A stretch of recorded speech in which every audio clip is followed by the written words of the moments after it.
She lost her right leg to cancer at the age of 20. 11 years later, Adenike Oyetunde has gone ahead to become a lawyer and an on-air personality. Thank you for coming to have this chat with me. Thank you. Thank you so much. Thank you so much. This is Chit Chat, the classroom, real people sharing real life stories. And I am your host, Chisom Maduike.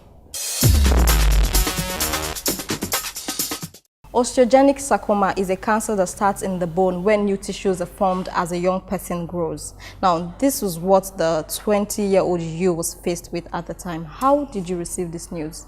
Shock. You were shocked. So much shock, utter disbelief. I wasn't confused.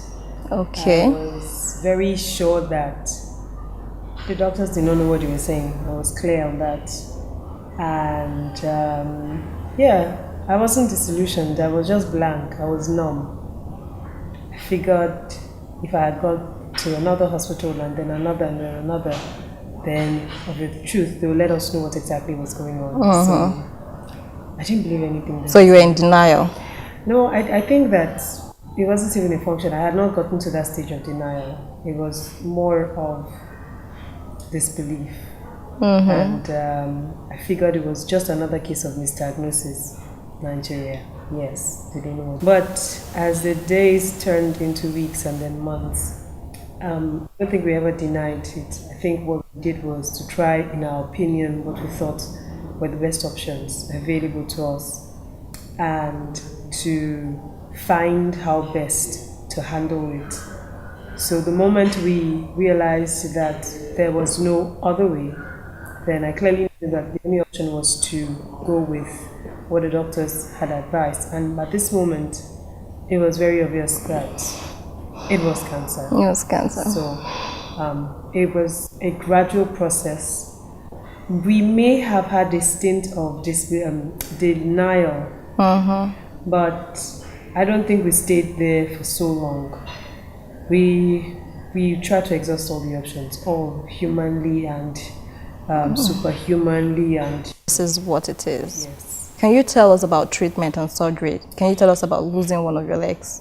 Well, treatment, since I had accepted that it was cancer and there was no other way, I had to undergo therapy, chemotherapy, and it's one of the most gruesome experiences any human being can ever undergo. And it meant I had to take medication through IVs, and you will not feel anything. It was just like taking,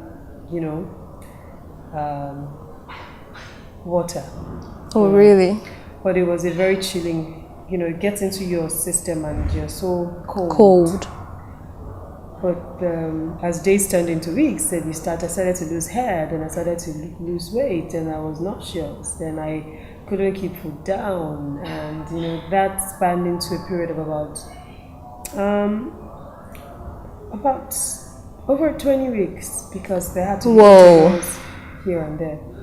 So yeah, basically that's with the treatment. And then with losing the limb, nobody plans for it, but I had graduated to a place and a point where I knew there was no choice save to amputate my limb. So I just wanted to get it over. Just made peace with that, yes. Let's just move on already. What else are we talking about?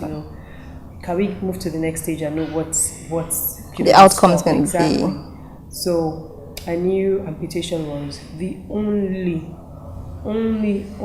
logical, medical, spiritual, because we had tried all options, different things. And because of our culture and our cultural affiliation, yes, we always believe that things that do not have any explanation medically must have had spiritual, exactly, connotation somewhere. So we had tried all possible options, and the moment none of it was coming forth, then we knew, yes, this is what it has to be.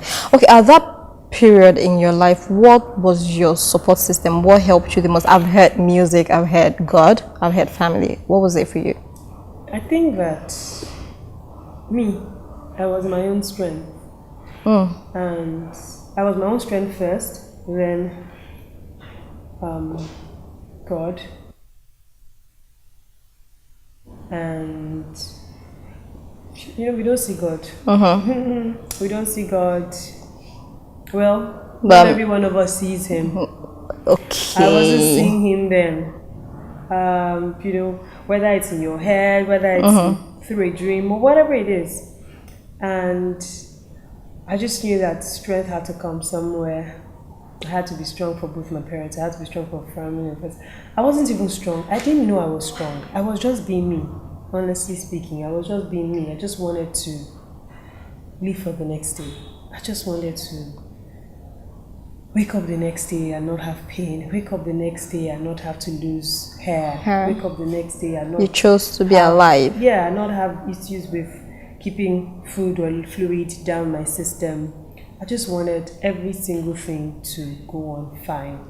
So I think that the biggest of inspirations for me was myself, then God, and then family and friends. Yeah. That was really strong. Not everyone. I think that you don't know how strong you are until being strong is the only option that you have available.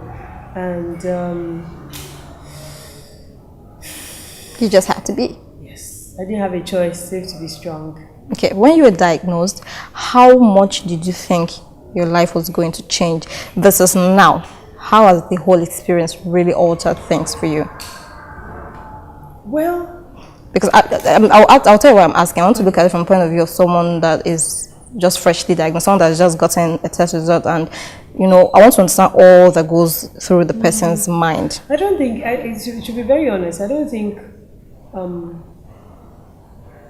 I'll do justice, with explaining what goes through your mind. Because it differs. It differs from one person to the other. It differs from one experience to the other. It differs from one diagnosis or misdiagnosis to the other. And so I think it's very subjective. I can only try to explain to you the things that were running through my mind, which I had stated, and nothing was running through my mind. I just wanted a painless life. I just wanted to be happy. I just wanted to live for the next day. Did it alter my life? I never used to wear heels prior to losing my limb. So I would be amiss to say, oh, I miss wearing heels. Yes. Even prior to losing my limb, I think I could count all my entire life up until that point, the number of heels I had. I never used to be a party-going person, per se. The only thing I know I used to do was I'm still a restless person. So having to stay in one place is always a problem. So I'm walking, I'm going somewhere. And I found a way around it, but it just might be a little slower, but I'll get there. I'll, do it for as long as it takes, and with whomever it is I want to go with. So it hasn't necessarily altered my life. It's just made me approach my life from a different angle. Where, if I never used to be patient enough with people, I used to be a fast walker. Now I'm understanding, just take things. Take your time. Exactly. Just very recently, a friend and I went to see a stage play, and she was ascending. She hurried to go keep seats. She was ascending and she missed her step and then sprained her ankle at that place. So we were leaving, and she just looked at me and said, I've never understood how difficult it is. I'm very sorry, well done. I just started laughing, an interesting laugh, because I never knew that having to sprain her ankle would make her appreciate me a lot more. And for me, I had a good moment. It's kind of not very pleasant, but sometimes when people with both their natural limbs sleep, I'm excited. Yeah. Okay, Nigerian OAP and cancer survivor who has gone ahead to live her life like it is golden is still here with us on Chit Chat, the classroom. If you stick around, we'll be right back.